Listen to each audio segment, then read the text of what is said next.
आत्मविश्वास, विकसित भारत बनाने का संकल्प, इन सारे विषयों को लेकर के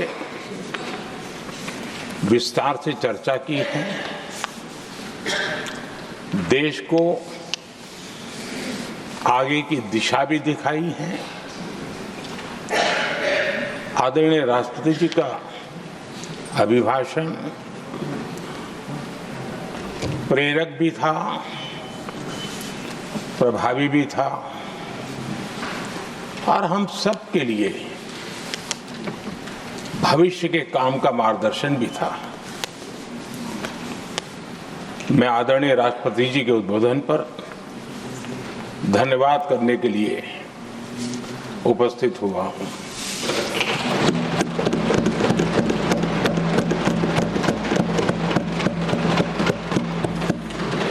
आदरणीय सभापति जी, करीब 70 से भी ज्यादा माननीय सांसदों ने अपने बहुमूल्य विचारों से इस आभार प्रस्ताव को समृद्ध करने का प्रयास किया है। यहां पक्ष प्रतिपक्ष दोनों तरफ से चर्चा हुई। हर किसी ने अपने अपने तरीके से राष्ट्रपति जी के अभिभाषण को जिसने जैसे समझा वैसे यहां समझाया और उन्होंने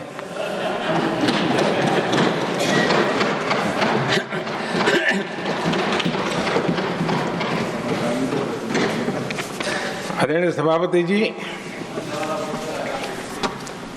यहां पर सबका साथ, सबका विकास, इस पर बहुत कुछ कहा गया। मैं समझ नहीं पाता हूं कि इसमें कठिनाई क्या है।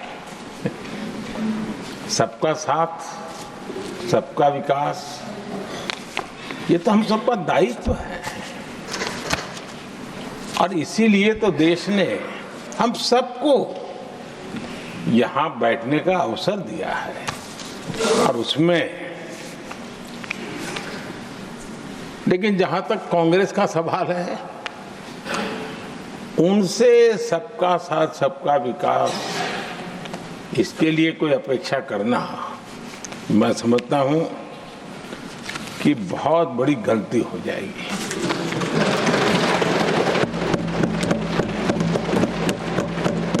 ये उनकी सोच के बाहर है, उनकी समझ के भी बाहर है और उनके रोड मैप में भी ये सूट नहीं करता है, क्योंकि वो इतना बड़ा दल एक परिवार को समर्पित हो गया है, उसके लिए सबका साथ सबका विकास संभव ही नहीं है।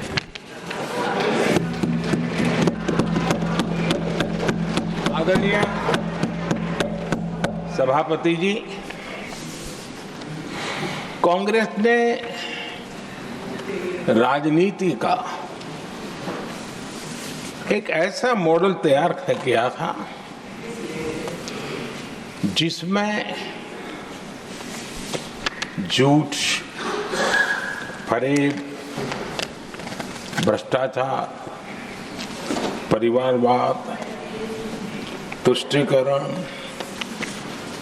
सबका गालमेल था।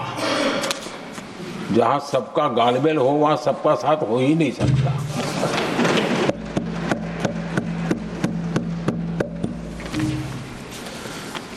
आदरणीय सभापति जी, कांग्रेस के मॉडल में सर्वोपरि है फैमिली फर्स्ट और इसलिए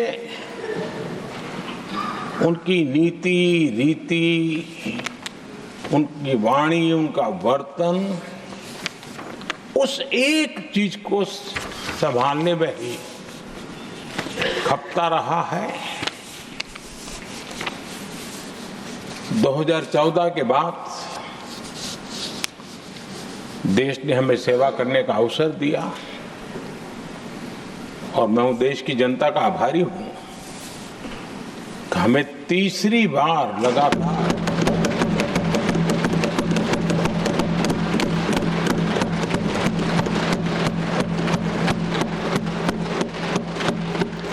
ये तीसरी बार जनता यहाँ पहुंचाती है। इतने बड़े देश में इतनी वाइब्रेंट डेमोक्रेसी हो, वाइब्रेंट मीडिया हो, हर प्रकार के बातें बताने की छूट हो, उसके बावजूद भी देश दूसरी बार तीसरी बार हमें सेवा करने का मॉडल बनाती है। इसका कारण देश की जनता ने हमारे विकास के मॉडल को परखा है, समझा है और समर्थन दिया है। और हमारा ये विकास का मॉडल को अगर मुझे एक शब्द में कहना है तो मैं ये कहूंगा, नेशन फर्स्ट, राष्ट्र प्रथम। इसी एक उम्दा भावना और समर्पित भाव से हमने लगातार अपनी नीतियों में, अपने कार्यक्रमों में, हमारे वाणी में, वर्तन में इसी एक बात को मानदंड मान करके देश की सेवा करने का प्रयास किया है। और आदरणीय सभापति जी, मैं बड़े गर्व के साथ भी कहता हूं, बड़े संतोष के साथ कहता हूं कि एक लंबे अरसे तक, 5-6 दशक तक देश के सामने अल्टरनेट मॉडल क्या हो, तराजू पर तोलने का कोई अवसर ही नहीं मिला था।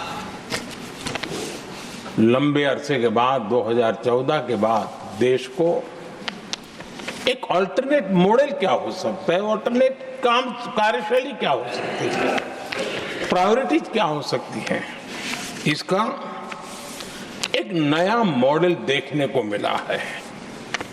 और ये नया मॉडल तुष्टीकरण नहीं, संतुष्टीकरण पर भरोसा।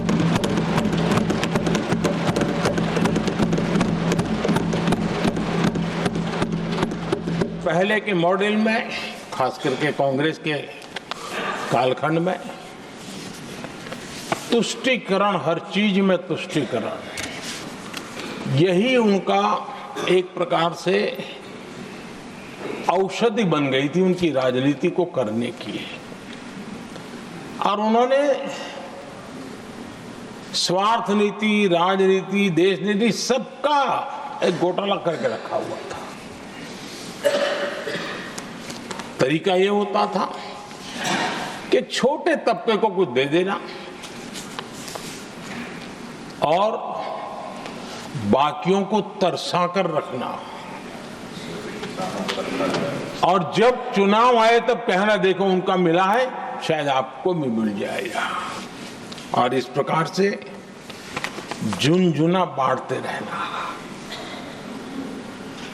लोगों के आंखों पर पट्टी बांध करके अपनी राजनीतिक सियासत को चलाए रखना, ताकि चुनाव के समय वोट की खेती हो सके। यही कार्य चलता रहा। आदरणीय सभापति जी, हमारी कोशिश रही है कि भारत के पास जो भी संसाधन है, उन संसाधनों का ऑप्टिमम यूटिलाइजेशन किया जाए।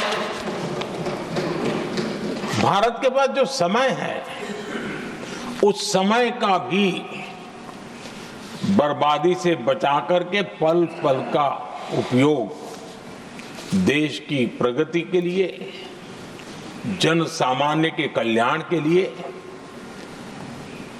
उसी पर वो खर्च हो। और इसलिए हमने एक अप्रोच अपनाया, सैचुरेशन का अप्रोच।